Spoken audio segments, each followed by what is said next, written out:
Myths and Legends of Our Own Land by Charles Skinner.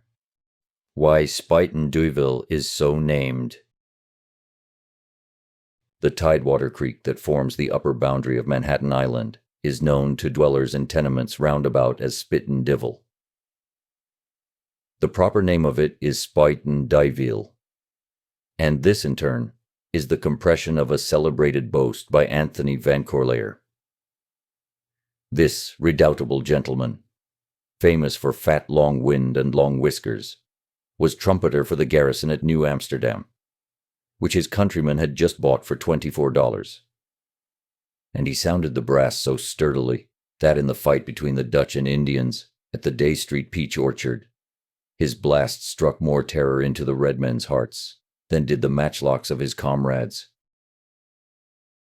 William the Testy vowed that Anthony and his trumpet were garrison enough for all Manhattan Island, for he argued that no regiment of Yankees would approach near enough to be struck with lasting deafness, as must have happened if they came when Anthony was awake.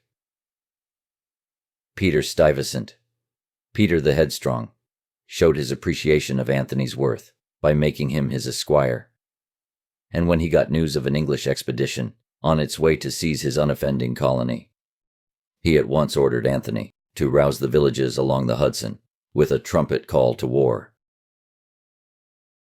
The esquire took a hurried leave of 6 or 8 ladies, each of whom delighted to believe that his affections were lavished on her alone, and bravely started northward, his trumpet hanging on one side, a stone bottle, much heavier, depending from the other.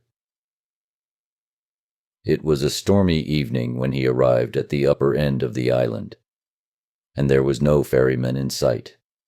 So after fuming up and down the shore, he swallowed a mighty draught of Dutch courage, for he was as accomplished a performer on the horn as on the trumpet, and swore with ornate and voluminous oaths that he would swim the stream in spite of the devil, en spite den Duyvil.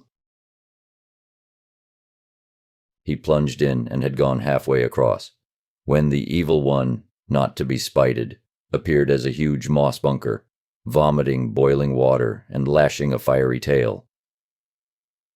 This dreadful fish seized Anthony by the leg, but the trumpeter was game, for raising his instrument to his lips, he exhaled his last breath through it, in a defiant blast that rang through the woods for miles, and made the devil himself let go for a moment.